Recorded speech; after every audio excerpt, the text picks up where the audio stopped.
Koongiraajileshiin baga milkooftee baga waaqayyo si gargaaree bareedduu sanyii jawwee mucayyoo kana namni wallaaltee hin jirta feesbuuk anno tokkokkii irratti ani hedduuta kanatti tolti garuu namni hin jibba waan ishee jibbuuf hin beeku an namni natti tolu dasna jedha nama natti tolu viidiyoolee irratti waraabuun baay'ee dasna jedha nama jaaladha irratti waraaba nama jibba irratti waraabuun.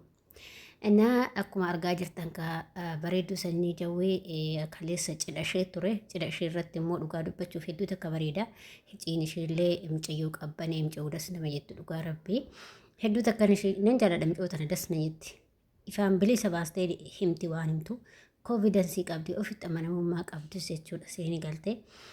Ashama akkam jirtu hordoftoota kabajamtoota koo nagaa keessanii ani nagaa kooti galata waaqayyoo siinlee baga nagaa taatan baga jiraattas hin jecha egaa hordoftoota kiyyagaa akkuma argaa jirtanii micayyoon kun kaleessa kan isheen cidhashee godhatte cidhashee irrattis immoo dhugaa dubbachuu fi sirboota adda addaa dhiyaatee ture akkasuma immoo bareeda ture bakka walumaa galatti xiqqoo ishee duubatti harkifamee sa'aatiin xiqqoo ishee sa'aatii wannaa godhan malee yeroo mushurraa dhuftu daftee hin dhufnee malee cidha bareedduu ture. Kalas ka dhiibaa san sun taane babbareeda hedduudha akkasuma immoo yeroo isheen abbaa manaa ishee faarsitu hedduutu akka das nama jedha viidiyoo sanan kenniin keessatti hedduutu akkanatti tole jechuudha mucayyoo kana dhugaa waaqayyoo wajjin naa bulchuu hamtuu jidduu keessanii haa qabu baqa das nama jetti dhugaa rabbi dubbachuufi ani yeroo tokko baay'ee natti tola namni natti tolu baqa soo nama san viidiyoo irratti hojjedhee baay'ee natti tola jechuudha.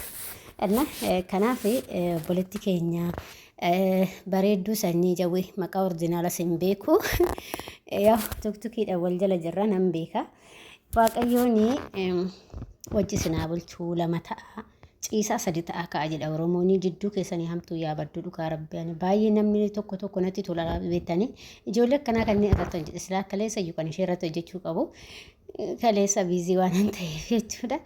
Inni obboleetti koo baga waaqayyoo si gargaaree baga milkooftee baga gammaddelleedha namni bultii godhachuun bareedadha dubartii yoo bultii godhatte gajjetti tan akka teenyaa amma kooraa farda laaleexuuf jechuudha bar namni dhirsan dubartiin dhirsan qabne farda kooraa hin qabne jechuudha seenii galtee waaqa silaa ijoolleen waan dhugaa tokko waan hin kakatinaan jedhani koomenti irratti akkas naan jechaa jiraniyyuu rakkoo guddaadha kuni innaa walumaa galatti jechuudha dasna jedhaan namni baqa jechuun dubartiin dhirsa qabatte dasna jetti baqa qabbana qabdis ragaa jettis akka duraanitti irraa miidiyaa irraa jechuudha micayyoon kuniyyuu akka duraanii san namallee jechuun duraan xiqqoo ishee nama hin arrabsitii turte nama ishee tuqe malee nama arrabsitu namni garuu ishee hin tuqa irratti sin duula irratti sin tuqa hin tuqasi irratti duulalleedha micayyootaan irratti duula an argeensi waan ofii kiyyaa argee irratti duulu jechuudha yeroo baay'ee irratti duulu xiqqeessuu yaadu akkana taatee surree kaawwattee maalii taatee maali surree kaawwattee nama arrabsitee isheen garuu heeruma isheen oolle kunoo gaa'ela ishee gaatte gaa'ela bareedaa gaa'ela eebbifamaadhaan gaatte dhugaa rabbi innaa nugaa hedduuta kanatti toltee namni dasna jetti amma namni ishee jibba ana namni nama akkamitti akka jibbuun beeku malee dasna jetti nan jaaladha baay'ee tokko mucayyoo namni hordofas jechuudha baay'een ishee hordofa mucayyoo tana gisee laayivii seentu jechuudha natti tolti walumaa galatti natti tolti kanaaf namoonni nama jibbitanii namoonni nama xireeffatanii kan jireenya mataa keessanii jiraadha jireenya namaa keessaa ba'a waaqa jireenya namaa keessaa ba'a maali jireenya namaa keessa seentanii bulchitan.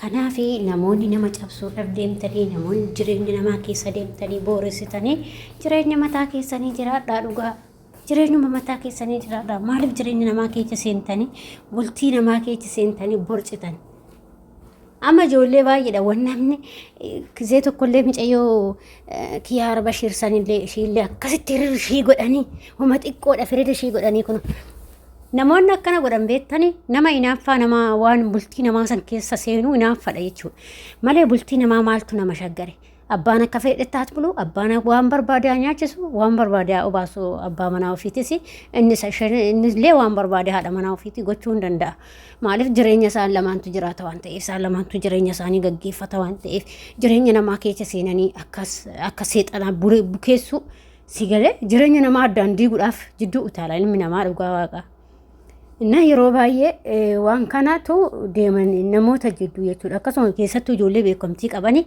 warroota beekamtii qabanii wantoota akkanaa kanatti irratti baa'ata. Maaliif akka ta'e hin beekan. Kanaaf jireenya namaa keessaa baatii jireenya keessan mataa keessanii jiraadha.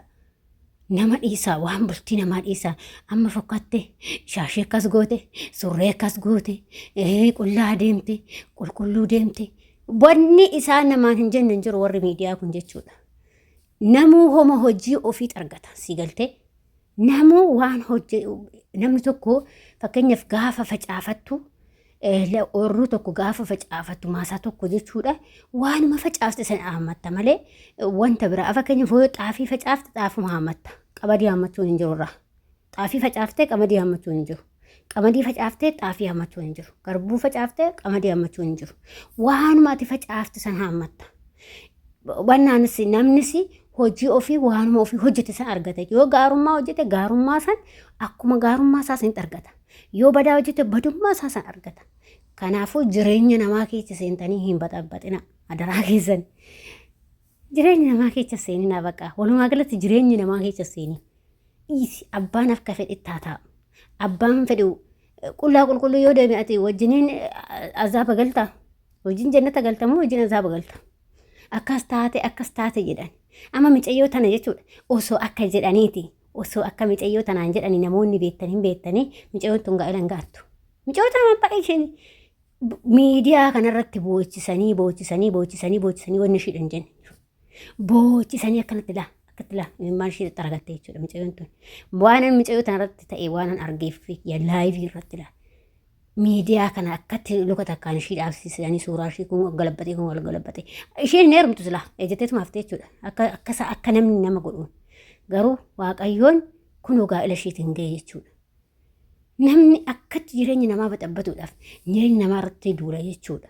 Sinii galee micayyoo kana waan baay'ee ishiidhan jedhaa turan waan baay'ee gochaa turan. Keessattuu ijoollee miidiyaa irratti beekamtu tana akka malee goggodhuu gisee isheen heerumte jechuudha. Ani inaaffallee ta'ee hin beeku jechuudha. Kanaaf jireenya namaa keessaa baatii warroonni jireenya namaa keessa seentanii akka seexanaa bobboorsitan jireenya namaa keessaa baatii jireenya mataa ofii jiraadha. Jireenya mataa keessanii jiraadha. Maal kan namaati kan maaltu nagalchee amma jireenya namaa keessa seene kan baxabbaxuu fi maaltu nagalchee anaaf fuudhamoo anaaf kan ofii kan nama biraa dhiisate jechuudha. Jireenya obboleessaaf obboleettii koo keessa seenuu fedhan ani jireenya keessa bakka jireenya mataa kiyyaa godhadhe taanaan jireenya mataa kiyyaa tan oofadha malee maal nagalche isaan lamaan ishiitu beeka. Fakkeenya obboleettiin kee yoo gaafa heerumte jireenya ishii keessa seenee baxabbaxuun fedhu. Badaas ta'ee gaafis ta'ee fi badaas ta'ee fi isaan hundi lamaan akkatti gaggeeffatan jireenya ofii maaltu hojjedduu seenee nama baxabbachiise akka seexana. Kanaaf jireenya namaa keessaa ba'a. Jireenya mataa keessanii jiraadha. Atis waaqayyoon bultiidhaaf deemtu bultii siyaa qabu bultii kee soqadhuuti bultii kee baaragin qabadhu jireenya namaa waa'ee namaa dhiisaa waa'ee namaa naasayinaa. Bakka waa'uma namaa naasayinaa. Haa jiraatan haa bashannanan.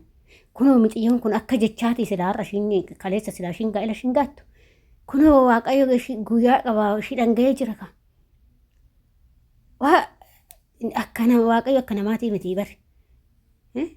Kunoo fuudhatuma waan gaariitti ishii qabe. Nama gaariitti ishii qabe. Mucaa bareeda shimalaa kanatti ishii qabe jechuudha. Isheen illee bareedduu buskootii tan. Mucayyoon tuni ani dasna jetti bakka naan jaaladha akkanumatti hin jaaladha. Yeroo isheen laayivii seentellee nan dhaqa jira. Bakka natti tolti. Gaafa ishii fa'aa irratti duulanii akkasitti boochisan hedduutu akkanatti dhaga'ame jechuudha. Maaliif keessattuu shamaraa barkan namarratti duultu sirrii shamarumatti shamararratti duula. Irratti hin duulina. Maaltu nama ga'ee jireenya namaa keessa seenanii baxabbatu? Annaa akkas isiniin jedha. Walumaa galatti warroonni micootaan irratti duulaa turtan kunoo ishiin har'a gaa'ela ishee gaatte isin bichaa lafatti haftanii amma immoo borummoo gabbaasanii akka taateedhuun amma micoon tun akkatti ishiin bareedu das nama jetti. Maashaallah sirraa jedhee jira bareeddutu. Innaa amma borummoo ishii gaggalabatanii hin arrabsu eega. Tokko irratti eeggadha. Hin arrabsamu gaggalabatanii akkas taate hin arrabsu jechuudha amma eega. Takka turaasuma eega amma micootana waan arrabsini. Gaaris hojjettu si arrabsu, badaa hojjettu si arrabsu. Wayi uummata keenya kanaati waan gaarii soo dabarsite siin jaalatan. Innaa akkasi siin jedha bareedduu sanyii jawwee. Arsitti baga waaqayyoon gaa'ela keetis gahee gaa'elli kee gaa'ela milkii siifaa ta'uu 2 ta'aa ciisaa 3 ta'aa ka'a jedha ka Oromoon sin eebbisaa jira.